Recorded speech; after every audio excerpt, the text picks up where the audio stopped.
Hello बच्चों। तो बेटे अब इशू ऑफ शेयर्स में हम आगे बढ़ेंगे और अब प्रो राटा अलॉटमेंट के बारे में बात करते हैं। तो प्रो राटा अलॉटमेंट का मतलब क्या होता है? देखिए, कभी कभार ऐसा होता है कि कंपनी जितने शेयर इशू करती है एप्लीकेशन उससे ज़्यादा की आ जाती है। जैसे कंपनी ने अगर 10,000 शेयर इशू करे हैं और मान लीजिए कि 12,000 शेयर्स की एप्लीकेशन मिलती है। अब तक हमने ये सीखा है पिछले लेक्चर्स में कि 2,000 जो एक्स्ट्रा एप्लीकेशन आ गई है कंपनी उन पर एप्लीकेशन मनी रिफंड कर देती है। मतलब एक्सेस एप्लीकेशन आएगी तो एक्सेस एप्लीकेशन को रिजेक्ट कर दिया जाता है। लेकिन एक ऑप्शन और है सर, जिसको हम कहते हैं pro rata allotment. Pro rata allotment में कंपनी क्या करती है, अगर एप्लीकेशन ज़्यादा आ गई हैं तो एप्लीकेशन कंप्लीटली रिजेक्ट नहीं करती। जितने भी पर्सन ने शेयर्स अप्लाई किए हैं उनको कुछ शेयर्स दे दिए जाते हैं। जितने के लिए अप्लाई किया जाएगा उससे कम शेयर उनको दे दिए जाएंगे। फॉर एग्जांपल, अगर एक बंदे ने सपोज 1000 शेयर्स के लिए अप्लाई किया था तो कंपनी उसको 1000 शेयर्स अलॉट नहीं करती है। कंपनी उसको से मान लीजिए केवल 700 शेयर्स ही अप्लाई करेगी, 700 शेयर्स ही अलॉट करेगी। तो उसने एप्लीकेशन मनी 1000 शेयर्स के हिसाब से दी होगी, पर जो शेयर उसको अलॉट हो रहे हैं वो केवल 700 शेयर अलॉट हो रहे हैं। तो 300 शेयर की एप्लीकेशन मनी उस पर्सन की बच जाएगी। अब कंपनी उस 300 शेयर की एप्लीकेशन मनी का क्या करेगी? उस 300 शेयर की एप्लीकेशन मनी को रिफंड करने के बजाय जब 700 शेयर पर अलॉटमेंट ड्यू करेंगे तो अलॉटमेंट रिसीव करते वक्त वो जो 300 शेयर की एप्लीकेशन मनी बची हुई है उसको एडजस्ट कर दिया जाएगा और बैलेंस अमाउंट 700 शेयर का अलॉटमेंट पे ले लिया जाएगा।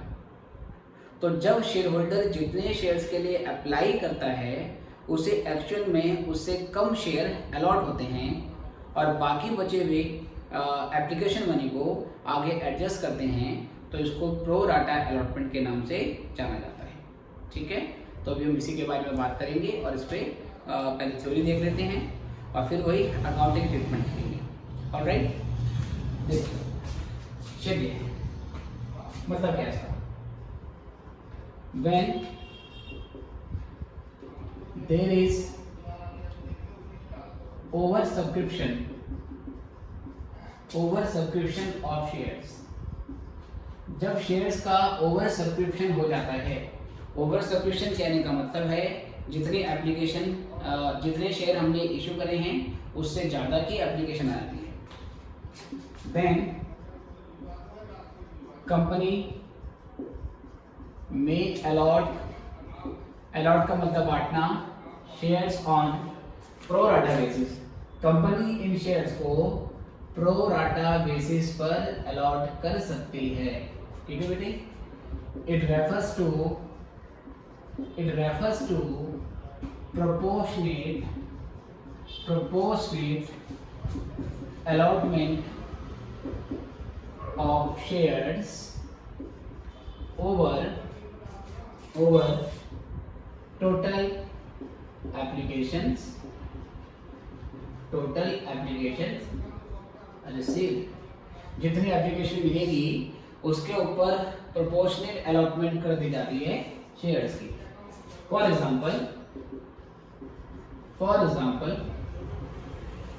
If number of shares issued, जो नंबर ऑफ शेयर्स इशूड है बेटा मान लीजिए वो है 10,000 शेयर्स और जो एप्लीकेशन बेटा रिसीव होती है वो होती है सपोज मान लीजिए 20,000 शेयर्स की। 10,000 शेयर इशू करे थे और एप्लीकेशन 20,000 शेयर्स की आ गई, तो 10,000 की एप्लीकेशन एक्स्ट्रा आ गई। अब या तो कंपनी जो 10,000 एप्लीकेशन एक्स्ट्रा आई है इसको क्या कर देगी, रिजेक्ट कर देगी और बाकी 10,000 एप्लीकेशन पे 10,000 शेयर अलॉट कर देगी। पर मान लीजिए अब कंपनी ऐसा करना नहीं चाहती, ठीक है, तो कंपनी क्या करेगी? In this case company can make can make pro rata allotment in which applications were accepted, the application would be accepted for 50% for each applicant. हम हर एप्लीकेंट के लिए 50% एप्लीकेशन को ही एक्सेप्ट करेंगे. फॉर एग्जाम्पल, जैसे कि if mister Sharma was one of the applicants, यहाँ जिन लोगों ने वीजा शेयर के लिए अप्लाई किया बेटा, इसमें बहुत सारे लोग हैं, उनकी टोटल एप्लीकेशन जोड़ के वीजा शेयर की एप्लीकेशन बनती है. मिस्टर शर्मा उसमें से भी एक था, उनमें से एक था who applied for say 2000 shares. तो वो उसने 2000 शेयर्स के लिए अलॉट किया था. ठीक है, he would be granted,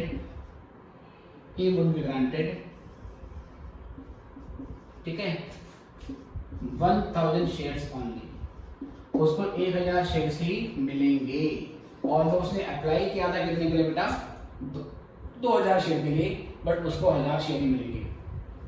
तो इसका मतलब उसने एप्लीकेशन मनी 2000 शेयर्स के ऊपर दी होगी, लेकिन शेयर्स केवल 1000 ही उसको अलॉट होने हैं. तो 1000 शेयर्स की एप्लीकेशन मनी बच जाएगी, और जो 1000 शेयर की एप्लीकेशन मनी बच जाएगी उसको हम आगे एडजस्ट करेंगे. ठीक है सर. तो balance 1000 money, 1000 shares for which there is no allotment. ठीक है, तो इसकी application money thereon would be adjusted against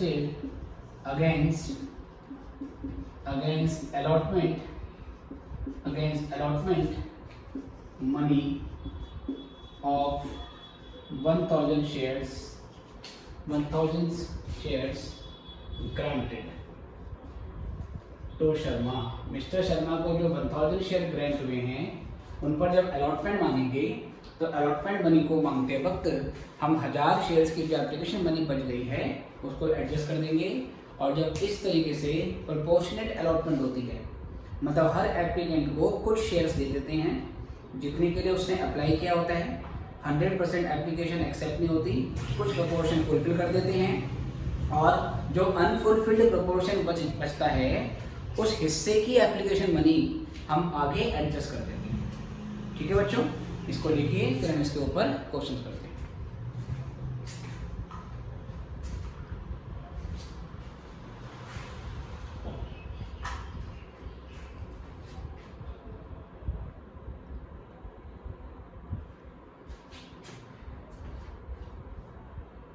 चलिए बच्चों, आई गेस आप कभी भी इस वीडियो को पॉज करके नोट कर सकते हैं. तो मैं अब सीधे इसके प्रैक्टिकल पार्ट पे आता हूँ.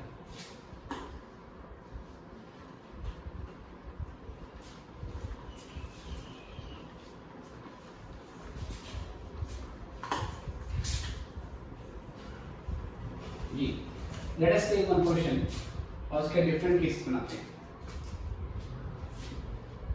चलो सर, बार बार फिर वही एग्जाम्पल लेंगे. एक्स लिमिटेड का एग्जाम्पल कहता है X limited as authorise share capital of 50,000 equity shares of ₹10 each. Right बच्चों, it issued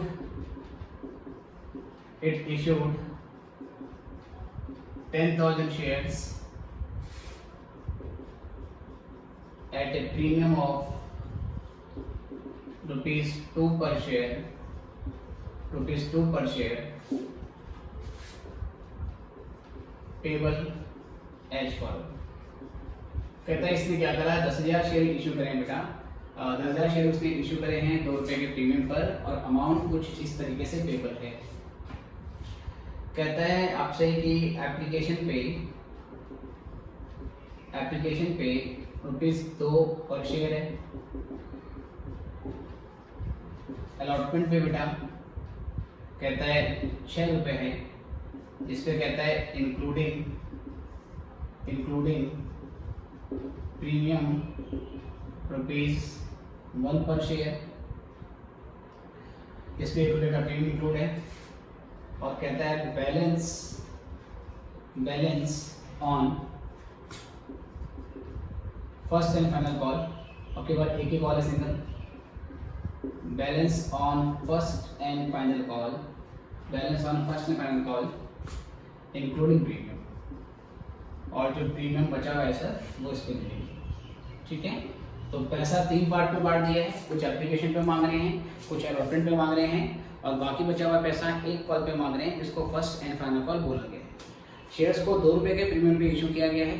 कह रहा है 1 रुपये का प्रीमियम अलॉटमेंट पे ले लेंगे और बाकी 1 रुपये का प्रीमियम कॉल पे ले लेंगे, है ना। ऐसे ही हो सकता है, और ये भी हो सकता है कि पूरा का पूरा 2 रुपये अलॉटमेंट पे ही रिसीव कर लेता। जहाँ क्वेश्चन साइलेंट रहता है, क्वेश्चन में कुछ नहीं बोला होता, तो वहाँ पर हम पूरा प्रीमियम अलॉटमेंट पे ले लेते हैं, जो कि आपको मैंने लास्ट क्वेश्चन में बताया। आगे क्वेश्चन में कहता है एप्लीकेशंस वर रिसीव्ड फॉर हमने 10 से इशू करे sir 15,000 shares show journal entry in each of the following cases. Show journal entries in each of the following cases. तो जर्नल एंट्री प्यारे बच्चों किस तरीके से बनेगी ये हमने यहाँ पे देखना है। Case 1, if all applications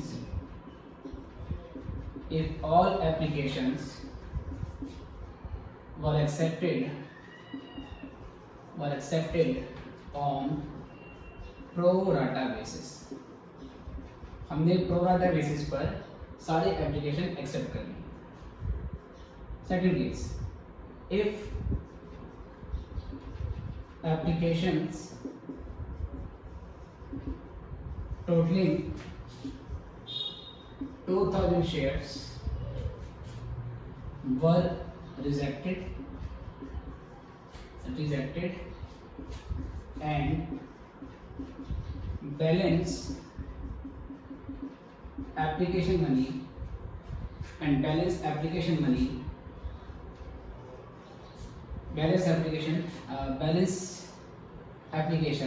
not application money and balance applications were accepted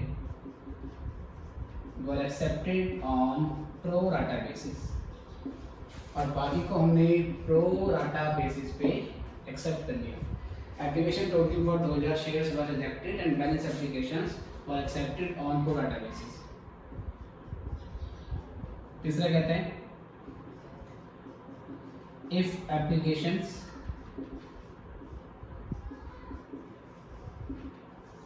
totaling 1,000 shares was rejected an application for 3,000 shares was accepted in full and balance applications were accepted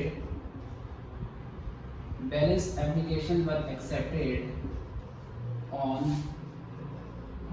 pro rata basis, और बाकी application को pro rata basis पे accept कर लिया। ठीक है बेटे, तो ये 3 केस हैं, इन तीनों केस में जनरल एंट्री किस तरीके से होगी वो हमने यहाँ पे सीखना है। तो पहला क्वेश्चन नोट कर लीजिए, फिर मैं इसको सॉल्व कराता हूँ। इन तीनों केस में बैलेंस शीट सेम बनेगी, उसमें कोई फर्क नहीं पड़ेगा, क्योंकि अल्टीमेटली अगर सारा पैसा रिसीव हो गया तो हमारे बैलेंस शीट की पोजीशन में कोई दिक्कत नहीं आती है। तो तीनों केस की जो बैलेंस शीट है वो मैं एक ही तरीके से बना रहा हूँ, ठीक है सर। और इसमें हो सकता है कॉल से ईयर भी हो जाए, उसको कोई फर्क नहीं पड़ता, ठीक है सर। इसमें चलो मैं एक फंड और जोड़ देता हूँ। कहता है one applicant who was allotted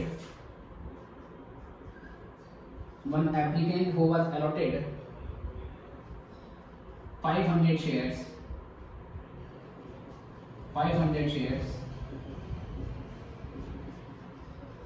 did not pay his first and final call money। एक बंदा जिसको 500 शेयर अलॉट किए थे उसने फर्स्ट और फाइनल कॉल मनी नहीं दी है, ठीक है। पहले पूरा क्वेश्चन लिख लो, फिर मैं सॉल्व कर दूंगा।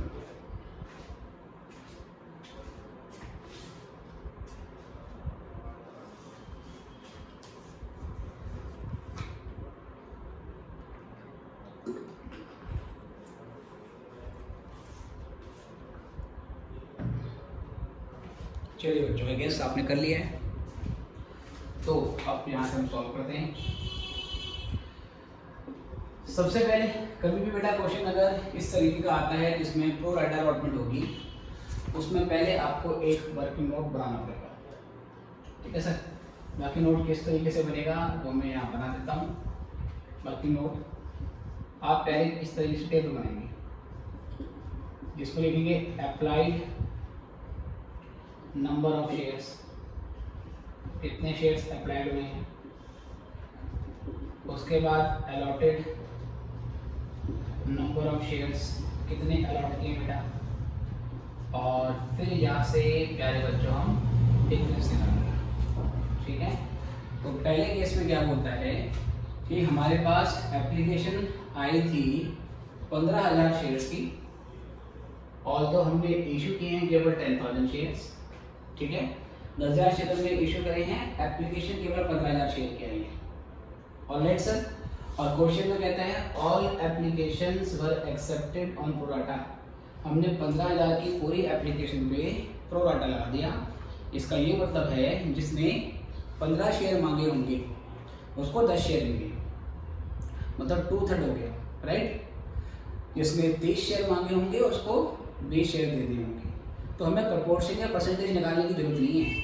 जैसे मेरे एग्जाम्पल में मैंने बोला था कि 50% उसकी एप्लीकेशन एक्सेप्ट हो गई, कितने परसेंटेज हुई वो परसेंटेज हमें मतलब नहीं है, हम उसे फॉर्मेट बनाएंगे उससे हो जाएगा। तो अप्लाइड नंबर ऑफ शेयर्स, हमारे पास टोटल एप्लीकेशन आई है 15,000 की, ठीक है बेटे। शेयर्स कितने अलॉट हुए हैं 10,000। 15,000 की एप्लीकेशन के ऊपर हम शेयर्स तो 10,000 ही अलॉट कर सकते हैं, क्योंकि जितने शेयर इशू किए होंगे आपको उसी में से शेयर्स अलॉट करने पड़ेंगे। ये मत कह देना कि सर 50,000 इक्विटी शेयर की ऑथराइज कैपिटल थी, 10 ही इशू किए थे तो 10 पूरे दे दो और बचे 40 में से 5 निकाल लो। ये बेटे ऐसे नहीं होता। एक बार जो आपने इशूड शेयर किया है आपको इशूड शेयर में से अलॉट करना होता है। तो 15,000 में आप 10,000 ही अलॉट कर सकते हो। अब 15 और 10 का बेटा डिफरेंस निकालेंगे। 15 और 10 का डिफरेंस आएगा 5,000 का।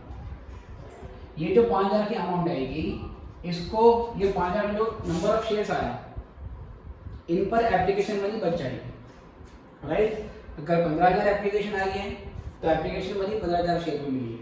देखिए हम 10,000 शेयर ही अलॉट कर रहे हैं, तो एप्लीकेशन मनी जो यूटिलाइज हो रही है, जो कि कैपिटल में कन्वर्ट हो रही है, वो केवल 10,000 शेयर की हो रही है। तो 5,000 शेयर्स के ऊपर एप्लीकेशन मनी बच जाएगी और इस एप्लीकेशन मनी को हम आगे एडजस्ट करेंगे।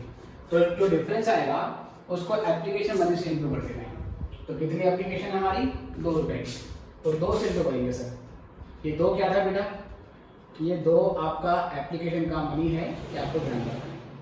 तो 5,000 की 2 से मल्टीप्लाई करने के बाद हमारे पास ये अमाउंट 10,000 रुपये का आ जाएगा। तो जो ये 10,000 आया इसको हम एडजस्ट करेंगे ऑन अलॉटमेंट। इसको अलॉटमेंट के टाइम एडजस्ट करना पड़ेगा। Is it okay? चलो सर, तो टेबल समझ में आ गई है। एप्लीकेशन 15,000 की आई, शेयर्स हमने 10,000 दिए, 5,000 शेयर्स हमारे वो हैं जिनके अगेंस्ट शेयर अलॉट नहीं हुए हैं। तो इन 5,000 शेयर्स की एप्लीकेशन मनी हम फर्दर एडजस्ट करेंगे। लाइक किसी बंदे ने अगर 15 शेयर्स के लिए अप्लाई किया था तो उसने एप्लीकेशन मनी 15 शेयर के हिसाब से दी है, मतलब 15 इंटू 2 30 रुपये दिए होंगे। उसको 10 शेयर ही अलॉट हुए तो 10 इंटू 2 उसके 20 रुपीज़ की एप्लीकेशन मनी एक्सेप्ट हो गई है। 10 रुपये की एप्लीकेशन मनी बच गई है। इस 10 रुपये की एप्लीकेशन मनी को हम अलॉटमेंट पे एडजस्ट करेंगे, मतलब क्योंकि उसको 10 शेयर अलॉट हुए हैं, तो जब 10 शेयर पे अलॉटमेंट मांगेंगे तो अलॉटमेंट मांगते वक्त जो उसके पैसे बचे हुए हैं, अनयूज एप्लीकेशन मनी बची हुई है, उसको एडजस्ट कर देंगे। जल्दी एंट्री देखते हैं, अभी और अच्छे से समझ में आएगा।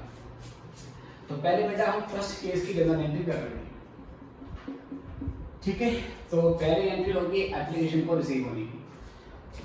एंट्री बनाएंगे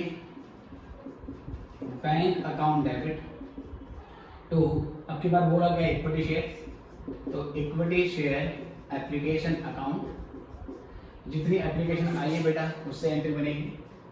तो 15,000 की अगर मैं 2 से मल्टीप्लाई करूँ, 15 इंटू 2 तो 30,000 की यहाँ एप्लीकेशन मनी हमारी बन जाती है।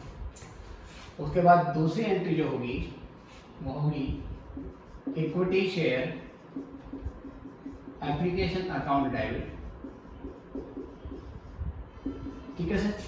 क्या हमने किसी की एप्लीकेशन को कैंसिल किया है? रिजेक्ट किसी की एप्लीकेशन नहीं हुई। जब तक एप्लीकेशन रिजेक्ट नहीं होती हम रिफंड नहीं करते। यहाँ एप्लीकेशन पार्शियली एक्सेप्ट हुई है, तो जितनी एक्सेप्ट हो गई दैट विल बिकम कैपिटल, और जितनी अभी एक्सेप्ट नहीं हुई है वो अलॉटमेंट पे एडजस्ट हो जाएगी, ठीक है। तो bank account debit to equity share application, तो equity share application account debit to, जितनी एप्लीकेशन एक्सेप्ट होगी या जितने शेयर्स आप अलॉट करोगे उतनी एप्लीकेशन मनी आप कैपिटल में ट्रांसफर कर दोगे। क्योंकि आपने 10,000 शेयर ही अलॉट किए हैं तो 10,000 इंटू 2 ये 20,000 तो कैपिटल में चला जाएगा, ठीक है बेटा। इसके बाद बेटा ये जो 10,000 की अमाउंट बच गई थी हमारी, ये 10,000 की अमाउंट हम आगे अलॉटमेंट पे एडजस्ट करेंगे। तो जो अमाउंट अलॉटमेंट पे एडजस्ट करनी है उसको मैं लिखूंगा यहाँ पर to equity share allotment account, ठीक है सर। इसको इक्विटी शेयर अलॉटमेंट लिख दिया। 10,000 रुपये हम अलॉटमेंट पे एडजस्ट करेंगे। तो जितना पोर्शन अलॉटमेंट पे एडजस्ट करना है उसको हम यहाँ पर क्रेडिट कर देंगे, मतलब एप्लीकेशन की जो एंट्री बनेगी उस एंट्री में यहाँ उसको डाल दिया जाएगा, ठीक है। चलो अब यहाँ से क्या करेंगे बेटा, अलॉटमेंट को ड्यू करेंगे। तो equity share allotment account debit, तो पहला क्वेश्चन तो ये उठेगा सर, जब अलॉटमेंट ड्यू करेंगे तो वो 15,000 शेयर्स पे निकालेंगे या 10,000 शेयर्स पे निकालेंगे? बेटा अलॉटमेंट तो उतने शेयर्स पे निकालेंगे जितने शेयर्स आपने अलॉट किए हैं। एप्लीकेशन तो 15 की आई है पर आपने अलॉट कितने किए हैं शेयर? 10,000, तो अलॉटमेंट 10,000 के ऊपर ही कैलकुलेट होगी। तो यहाँ पर आ जाएगा 10,000 बेटा इंटू 6 रुपये की अलॉटमेंट है, तो पहले अलॉटमेंट पूरा डेट हो जाएगा 60,000 से, ठीक है सर। और वो 60,000 में से 10,000 पहले हमारे पास एक्स्ट्रा बचा हुआ है, पर फिर भी ड्यू तो हम फुल बेसिस पे करते हैं। उसके बाद 2 बेटे 6 रुपये में से 1 रुपये का प्रीमियम है। प्रीमियम का जो अमाउंट होगा वो सिक्योरिटीज प्रीमियम रिजर्व अकाउंट में चला जाएगा, ठीक है। तो ये हो जाएगा आपका 10,000 इंटू 1 10,000, ठीक है। बाकी का बेटा जो 50,000 है 2, बाकी का जो 50,000 है दैट विल बिकम कैपिटल, तो to equity share capital account, तो ये 10,000 इंटू 5 ये 50,000 का आपका यहाँ पर हो गया बेटा कैपिटल। अब हम क्या करेंगे, अलॉटमेंट को रिसीव करेंगे। जब अलॉटमेंट को रिसीव करेंगे प्यारे बच्चों तो 60,000 की अमाउंट लिखेंगे, लेकिन इस 60,000 में से 10,000 ऑलरेडी हमारे पास एक्स्ट्रा बचा हुआ था एप्लीकेशन मनी का, जो कि हमें एडजस्ट करना है। तो ये 10,000 रुपये हम यहाँ पर माइनस कर देंगे। ये 10,000 रुपये इसलिए माइनस कर रहे हैं क्योंकि सर ये पैसा एप्लीकेशन का बचा हुआ था, जिस अमाउंट वो हमने यहाँ पे एडजस्ट कर दिए। तो 50,000 की अलॉटमेंट आपको रिसीव होगी, 10,000 ऑलरेडी रिसीव हो गई थी, अब यहाँ पे करेंगे bank account debit to equity share allotment account. अब यहाँ अलॉटमेंट अकाउंट भी 50,000 से ही लिखा जाएगा। तो अल्टीमेटली अलॉटमेंट 60,000 से यहाँ डेबिट हुई, 50 से यहाँ क्रेडिट हुई और 10,000 से पहले ही क्रेडिट हो चुकी थी। ठीक है, ध्यान रखें इसको कॉस्ट इन एडवांस नहीं कर सकते। कॉस्ट इन एडवांस तब मानी जाती है जब शेयर होल्डर जानबूझकर अमाउंट ज़्यादा पे कर देते हैं या जानबूझकर अमाउंट जल्दी पे कर देते हैं। यहाँ तो क्या है कि शेयर होल्डर ने इनिशियली अप्लाई किया है, उन्हें क्या पता है कि उन्हें कितने शेयर्स मिलने वाले थे। जैसे किसी ने 30 के लिए अप्लाई किया था, उसको 20 शेयर मिलेंगे ये उसको पता नहीं था। तो 10 शेयर्स के ऊपर जो एप्लीकेशन मनी एक्स्ट्रा चली गई है वो अनविलिंगली गई है, जानबूझ के नहीं गई है, इसलिए उसको कॉस्ट इन एडवांस नहीं बोलते। उसको इस तरीके से वो जहाँ एडजस्ट होगा उसका नाम एडवांस में यहाँ पर लिख दिया जाता है, उसके नाम पर हम एंट्री को लिख देते हैं और अमाउंट लिख देते हैं।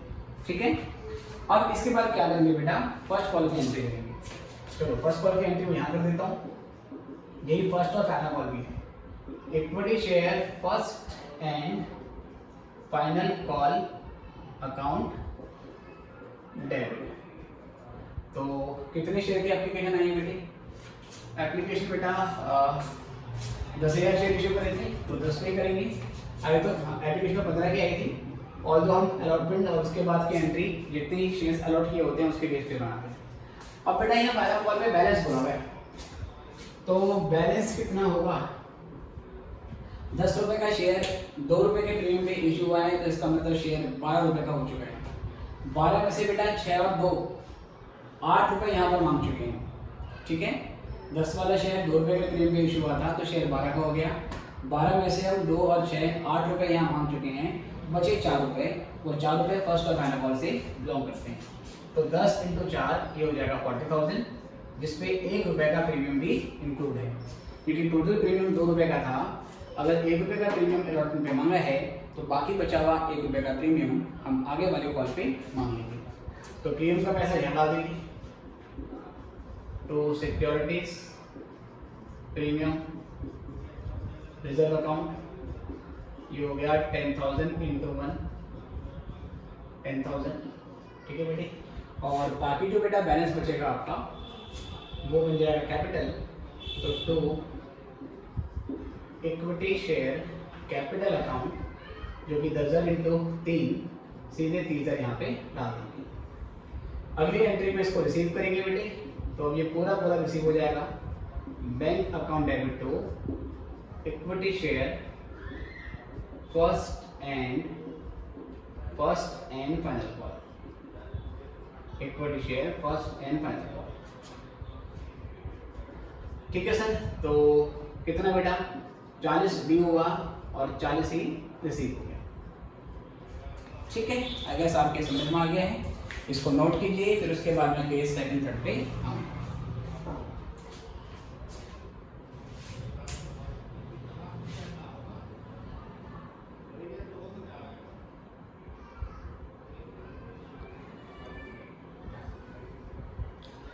चलिए बच्चों, आई गेस आपका हो गया है। आप कभी भी वीडियो को पॉज करके इसको नोट कर सकते हैं।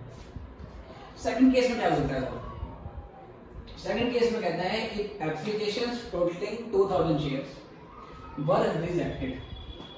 15,000 एप्लीकेशन आई थी, 15,000 में से 2,000 शेयर्स की एप्लीकेशन थी, उसको तो रिजेक्ट कर दिया, मतलब उनको एक भी शेयर अलॉट नहीं हुआ। बाकी जो एप्लीकेशन बची बेटा, बाकी एप्लीकेशन कितनी बची?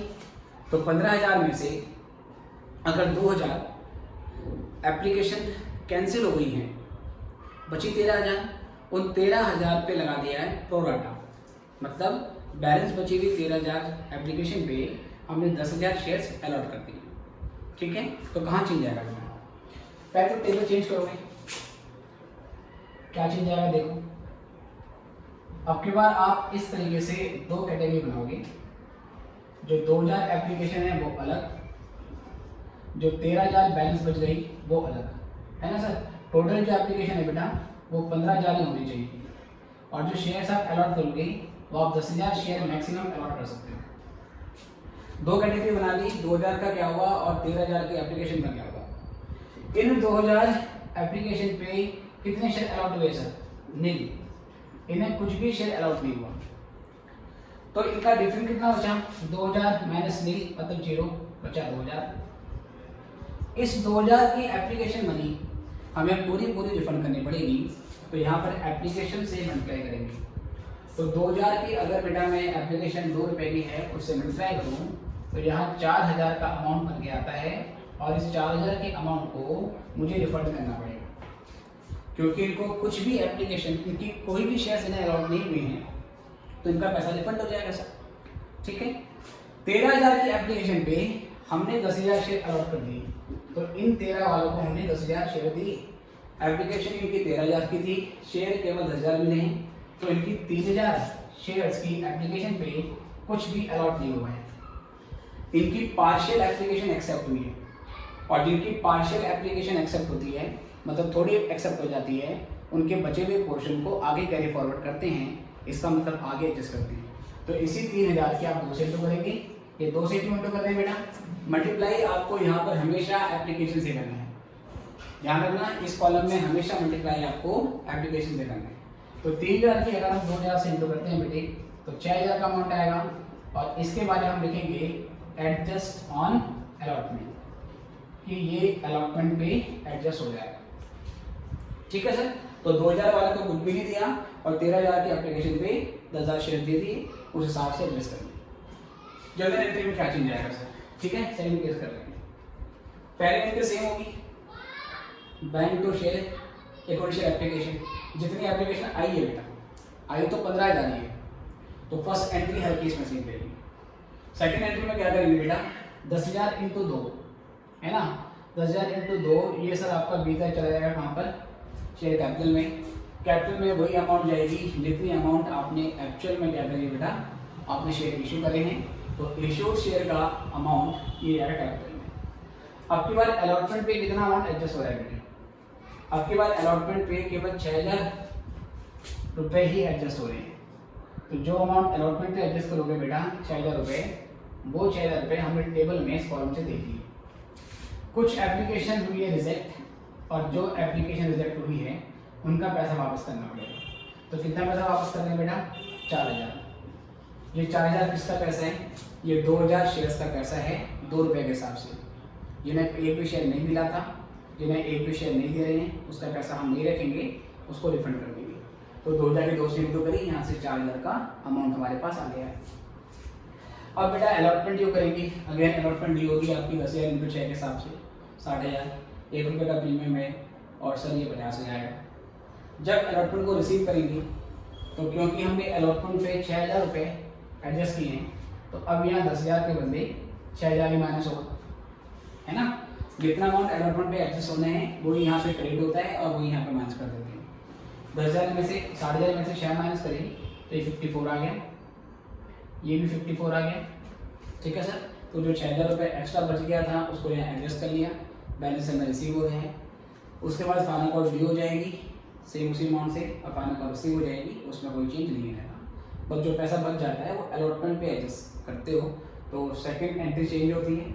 सेकंड एंट्री में अलॉटमेंट का नाम हो जाता है, और जब बैंक की एंट्री बनाओगे तो जो अमाउंट एडजस्ट करनी है उसको माइनस कर देती है। ठीक है, इसको भी नोट कीजिए। फिर तीसरा केस देखिए।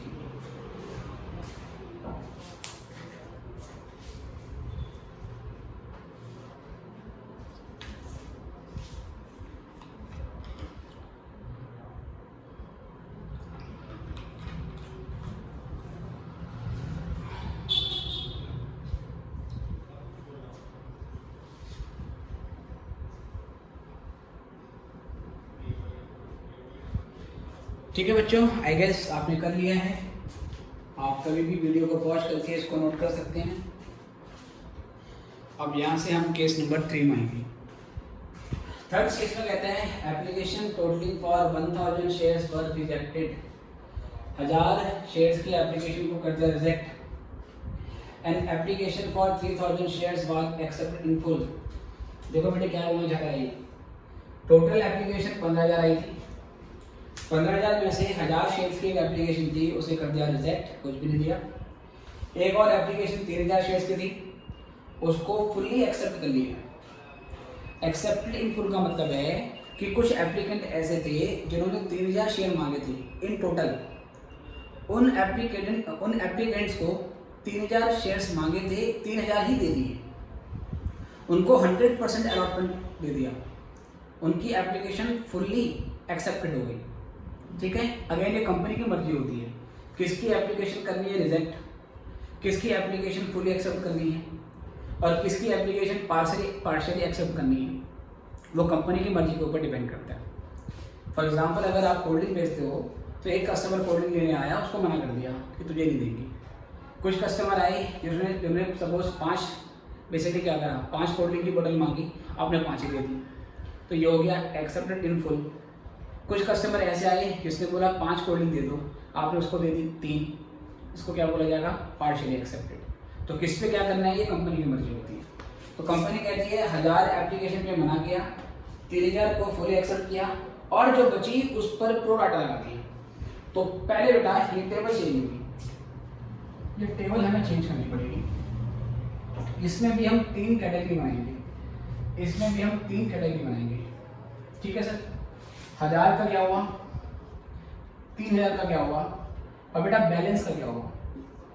अब बैलेंस कैसे निकालोगे सर, टोटल एप्लीकेशन 15000 की आई थी, 15000 में से 1000 और 3000 4000 के बारे में बता दिया, ये हो गया 11000। तो टोटल एप्लीकेशन 15000 है और शेयर्स तो आप 10000 ही बांट सकते हो, आप जितने मर्जी कॉम्बिनेशन बना दो। इन 1000 की एप्लीकेशन पे बेटा, इन 1000 की एप्लीकेशन पे आपने कुछ भी नहीं दिया, नहीं, इन 3000 को 3000 ही दे दिया। ठीक है, 1000 वाले को कुछ भी नहीं दिया, इन 3000 की एप्लीकेशन फुली एक्सेप्ट हुई थी तो 3000 पूरे दे दिए। 11000 पे लगा दिया प्रोराटा। प्रोराटा का मतलब है बची हुई एप्लीकेशन पर बचे हुए शेयर दे दिए। तो शेयर बचे कितने सर, 10000 हम अलॉट कर सकते हैं, हम मतलब कंपनी 3000 ऑलरेडी अलॉट कर चुकी है, तो कितने शेयर और बचे आउट ऑफ 10,000, 7,000। तो यहाँ पर हमने 7000 निकाल लिया। ये जो 7000 आया बेटा ये बैलेंस फिगर से आया है। ठीक है, 1000 वाले को कुछ भी नहीं दिया, 3 वाले को 3 दे दिया। यहाँ 11 कैसे आया था, 15000 में से 4000 की बात बता दी तो बैलेंस ये था। तो ये बेटा ये 11000 का बैलेंस फिगर से मान लो। 11000 की रिमेनिंग एप्लीकेशन पे 7000 रिमेनिंग शेयर अलॉट कर दिए, राइट। अब डिफरेंस निकालेंगे, 1000 माइनस 1000, जिसको कुछ भी अलॉट नहीं होता उसकी एप्लीकेशन अमाउंट निकालते हैं 1000 × 2 और उसका 2000 रिफंड कर देते हैं सर। तो ये 2000 रुपये आप रिफंड कर दोगे क्योंकि इसकी एप्लीकेशन बिल्कुल भी एक्सेप्ट नहीं हुई है। 3000 शेयर्स पर 3000 शेयर्स ही अलॉट हो गए, इसका बेटा कोई डिफरेंस ही नहीं आया। जब डिफरेंस आया ही नहीं तो ना तो रिफंड करने का क्वेश्चन उठता है और ना एडजस्ट करने का क्वेश्चन उठता है। तो जिसका सर डिफरेंस खत्म हो गया कोई दिक्कत नहीं है।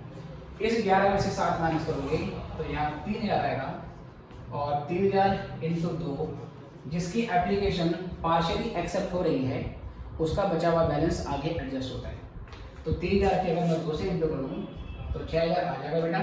और ये क्या करोगे आप, एडजस्टेड ऑन अलॉटमेंट। ठीक है सर, इसको आप अलॉटमेंट पे एडजस्ट करोगे, ये अमाउंट अलॉटमेंट पे एडजस्ट किया जाएगा, राइट बेटी। जनरल एंट्री में क्या चेंज आएगा, पहली एंट्री सेम रहेगी प्यारे बच्चों, पहले एंट्री सेम रहेगी, डिलीट हो गया सर जितनी की एप्लीकेशन आई। अब पहले ये बताओ एप्लीकेशन जितने से क्रेडिट हुई उतने से डेबिट हुई। कैपिटल में भी बेटा जितने शेयर इशू करे हैं उसी के बेस पे अमाउंट जाएगा 20000। Equity share allotment sir, equity share allotment जो है वो कितने एडजस्ट करिए, अलॉटमेंट पे 6000 एडजस्ट किया है बेटा तो यहाँ पे 6000 आ जाएगा। जिसकी एप्लीकेशन बेटा हमने करी है रिजेक्ट, वो कितनी करी है बेटा, रिजेक्ट हमने करी है यहाँ पर 1000 × 2 2000। ये 2000 रुपये आपको बैंक अकाउंट के थ्रू रिफंड करने पड़ेंगे। ठीक है, बड़े अमाउंट पूरा मैच करना चाहिए। एक बार देखते हैं क्या होगा इसमें हमारा। तो 15 और 11 में से 7, अच्छा बेटे 4 आएगा नहीं, 11 में 7 4 आएगा बेटा, सॉरी माय मिस्टेक। 11 माइनस 7 4 आएगा, 4 × 2 ये बन जाएगा आपका 8000 बेटे। तो यहाँ पर हम 8000 रुपये एडजस्ट करेंगे अलॉटमेंट पे, ये चेंज आएगा। ठीक है, अलॉटमेंट पे एडजस्ट होगा 8000 क्योंकि 11 माइनस 7 4, 4 × 2 8000, 8000 हमने अलॉटमेंट पे एडजस्ट किया और 1000 × 2 हमने 2000 रिफंड कर दिया। उसके बाद अलॉटमेंट ड्यू करेंगे, ड्यू करने में कोई दिक्कत नहीं होगी। जब अलॉटमेंट को रिसीव करेंगे बच्चों, तो हमें कितना अमाउंट बैलेंस पड़ा हुआ है अलॉटमेंट पे एडजस्ट होने के लिए 8000। तो यहाँ 8 माइनस करोगे, 8 माइनस करने से ये अमाउंट 52 हो जाएगी और ये अमाउंट भी 52 हो जाएगी। Right sir. उसके बाद बेटा फर्स्ट कॉल ड्यू करेंगी, तो फर्स्ट कॉल ड्यू कर दी। बट क्वेश्चन क्या बोलता है सर, क्वेश्चन कहता है कि जब फर्स्ट कॉल रिसीव हुई बच्चों, जब फर्स्ट कॉल आपकी रिसीव हुई तो एक बंदा जिसको 500 शेयर अलॉट किए गए थे उसने फर्स्ट एंड फाइनल के पैसे नहीं दिए। इसका मतलब 40,000 में से हमें माइनस करना पड़ेगा 500 इंटू 4 रुपये की क्या है सर, 4 रुपये की हमारी एप्लीकेशन है। तो 500 इंटू 4 2000 हो गया, ये हो जाएगा 38,000 आपको नेट रिसीव हुआ है। और यहाँ पर भी जो आप क्रेडिट करोगे वो 38,000 से ही करोगे। ठीक है, तो हमने क्या करा, 40,000 में से 2000 माइनस कर दिया। ठीक है बेटे, तो ये हमारा हो गया पूरा डेवलपमेंट।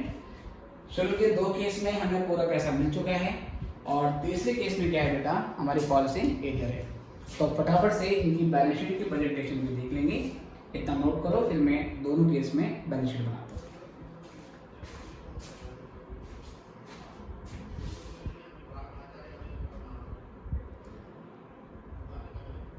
चलिए बच्चों, आई गेस आपने नोट कर लिया है, अदरवाइज वीडियो को स्टॉप करके आप नोट कर सकते हैं। एग्जाम में जनरल एंट्री करने को बोलेगा तो सिर्फ जनरल एंट्री करेंगे। जहाँ क्वेश्चन में बोल दे कि बैलेंस शीट भी दिखाओ तो ही बैलेंस शीट बनानी है, वरना हर जनरल एंट्री के केस में बैलेंस शीट दिखाने की जरूरत नहीं है। जहाँ स्पेशली बोलेगा कि जनरलाइज करने के बाद बैलेंस शीट का पोर्शन दिखाना है तो बैलेंस शीट का पोर्शन आपको दिखाना पड़ेगा जनरल एंट्री के साथ में। कभी कभार ऐसा क्वेश्चन आता है, कहते हैं सीधे बैलेंस शीट में पोजीशन दिखा दो, जनरल एंट्री मत बनाओ, तो फिर आपको सीधे बैलेंस शीट वाला पोर्शन ड्रॉ करना पड़ेगा। ठीक है सर, इसके लिए थोड़ी सी प्रैक्टिस चाहिए। आप केस को एनालाइज कर लोगे, फिर आपको आराम से समझ में आ जाता है कि बैलेंस शीट कैसे बनती है। चलिए, तो यहाँ पर बनाएंगे balance sheet.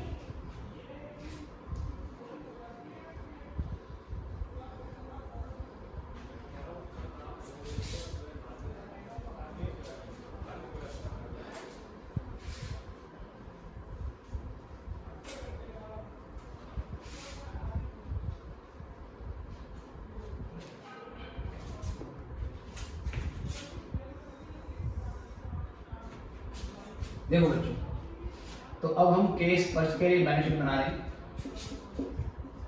An extract of balance sheet, ठीक है sir, balance sheet of x limited. ठीक है, एज एट बेटा साल के एंड के डेटा जाएगी, तो इस तरीके से चलेंगे पर्टिकुलर्स और यहाँ पर नोट्स और फिर यहाँ पर अमाउंट। तो लाइबिलिटी साइड का नाम है equity and liabilities, equity and liabilities ये लिख देंगे। इसके अंदर पहली हेडिंग आएगी आपकी शेयर होल्डर फंड, और शेयर होल्डर फंड्स के अंदर सब हेडिंग बनाओगे शेयर कैपिटल, और दूसरा है रिजर्व एंड सरप्लस।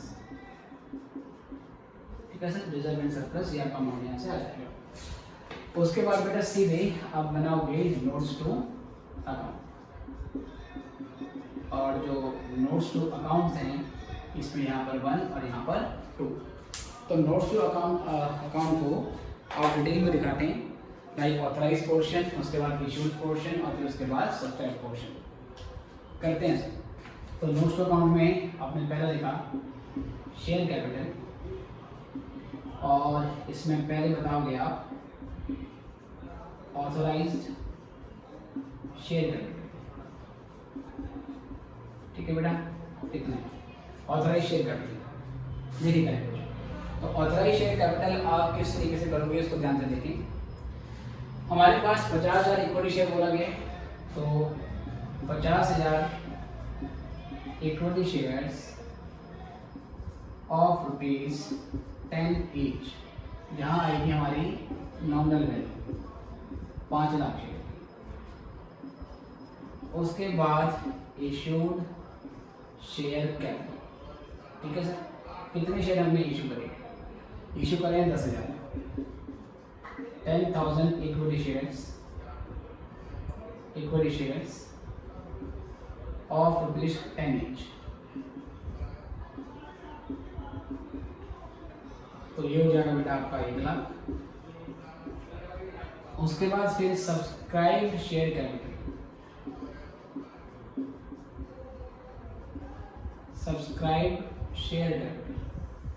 ठीक है सर।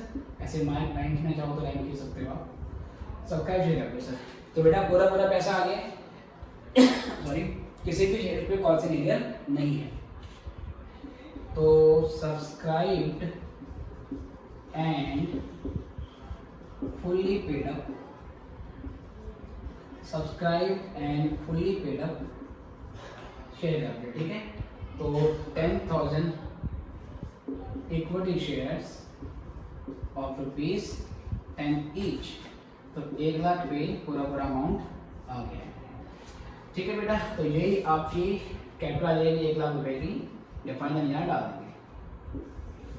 सेम ऐसे ही नोट नंबर 2 आपका जो बनेगा प्यारे बच्चों, वो बनेगा रिजर्व एंड सरप्लस का,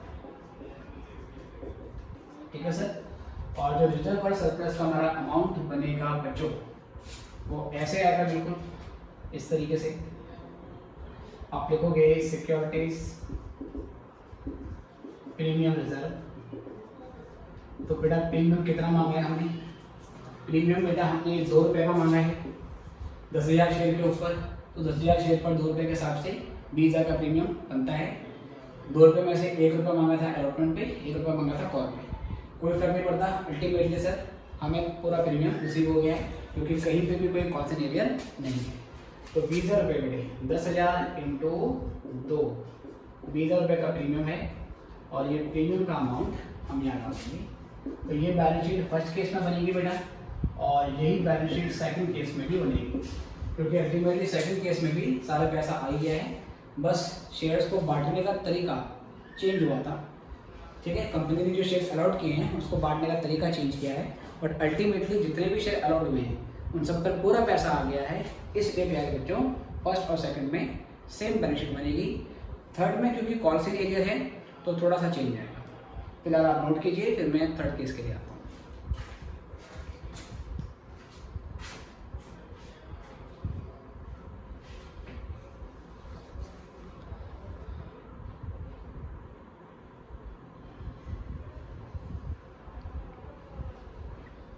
चलिए बच्चों, आई गेस आपने नोट कर लिया है ये, या आप कभी भी इसको पॉज करके नोट कर सकते हैं। तीसरे केस में क्या बोलता है, कह रहे हैं आपने 1000 की एप्लीकेशन एक्सेप्ट हुई, चलो वो ठीक था जो भी था, 13,000 को खोल दे दिया, बाकी पे प्रोडक्ट लगा दिया। मेन बात है कि सर 500 शेयर्स के ऊपर आपको first call money, final call money नहीं रिसीव नहीं हुई है। तो बेटे कहाँ चेंज आएगा, इसको चेंज कर दीजिए पहले, ये बताएंगे सर। सब्सक्राइब वाले में सर चेंज होगा 10,000 शेयर में से बेटा, 10,000 शेयर में से 500 शेयर पे, 10,000 शेयर में से 500 शेयर पर फाइनल कॉल नहीं हुई है। इसका मतलब 9,500 शेयर ऐसे हैं जिसपे कोई समस्या नहीं है, और 9,000 शेयर्स पे पूरा पैसा आ गया है। तो 9,500 equity shares of rupees 10 each. तो ये अमाउंट हो जाएगी 95,000। इसमें सेकंड सेक्शन बनेगा subscribed but not fully paid up, subscribed but not fully paid up, ठीक है सर। एक सेक्शन अपने बनाओगे, इस पे क्या लिखोगे सर, इस पे लिखोगे 500 shares of rupees 10 each fully called, क्योंकि पूरा पैसा मांग चुके हैं सर। तो 500 की 10 से इंटू करने पे ये हमारा 5,000 का अमाउंट आएगा। पहले इस पे लेस करेंगे कॉल्स इन एरियर, इस पे लेस करेंगे कॉल्स इन एरियर। तो बेटा कितने पे नहीं मिले हमें 500 शेयर पर पैसे नहीं मिले हैं, और 500 शेयर पे बेटा कितने पैसे नहीं मिले। तो कॉल तो 4 रुपये की थी, है ना, फाइनल कॉल तो आपकी 4 रुपये की थी बैलेंस, लेकिन 4 रुपये की फाइनल कॉल में 1 रुपये प्रीमियम था। तो प्रीमियम हटाकर जो अमाउंट बची, ठीक है 3 रुपये सर, वो 3 रुपये यहाँ पे माइनस होंगे, ₹1 का जो प्रीमियम नहीं मिला है वो प्रीमियम वाले सेक्शन में माइनस करेंगे। ठीक है। कैपिटल अकाउंट में शेयर कैपिटल में क्योंकि नॉमिनल अमाउंट ट्रांसफर होती है, केवल फेस वैल्यू ही ट्रांसफर होती है, तो जो हिस्सा फेस वैल्यू से बिलोंग करता है केवल वही हम यहाँ पर माइनस करते हैं। तो कॉस्ट एरियर होगा, ठीक है, एट द रेट ऑफ ₹3 पर शेयर। ये 3 कैसे हुआ फिर से बता दूं। फाइनल कॉल ₹4 की है जिसमें से ₹1 का प्रीमियम था, तो प्रीमियम हटाकर ₹3 लेंगे सर। तो 500 × 3 1500 हो गया। तो सर ये आपका 3500 का अमाउंट आ जाएगा। और फिर ये करने के बाद हमारी जो पेड अप शेयर कैपिटल है, जो पेड अप शेयर कैपिटल है वो 98,500 बनेगी। तो 98,500 का अमाउंट यहाँ डाल देंगे। यहाँ मैंने वीज़ा का प्रीमियम लिखा, फिर लेस पॉलिसी एरिया, ठीक है सर। यहाँ के सर होगा आपका वही ₹1 पर शेयर ऑन 500 शेयर्स। 500 शेयर पर ₹1 का प्रीमियम नहीं मिला। कौन सा वाला? फाइनल कॉल वाला। अलॉटमेंट वाला प्रीमियम रिसीव हो गया है क्योंकि डिफॉल्ट जो है वो कॉल पे है। तो 500 × 1 ये 500 हो जाएगा बेटे, और टोटल अमाउंट 19,500, तो यहाँ पर 19,500 दिखा देंगे। ठीक है। तो ये है हमारा केस ऑफ अलॉटमेंट्स, इसको नोट करेंगे। और अभी करें इतना ही। फिर अगले लेक्चर में हम फॉरफीचर ऑफ शेयर सीखेंगे, और फॉरफीचर ऑफ शेयर सीखने के बाद हम प्रो राटा और फॉरफीचर एक ही क्वेश्चन में दोनों कंबाइन वो सीखेंगे। उसके बाद एक टॉपिक आएगा issue of shares for consideration except cash. जब हम अदर देन कैश के अलावा शेयर इशू करते हैं वो भी प्रायोरिटी है। तो मान के चलिए कि अभी और 3-4 वीडियो लगेंगे, फिर जाके हमारा चैप्टर खत्म होगा। ठीक है। अभी के लिए इतना ही, फिर आपसे मिलेंगे नेक्स्ट क्लास में। खुश रहिए। Good bye.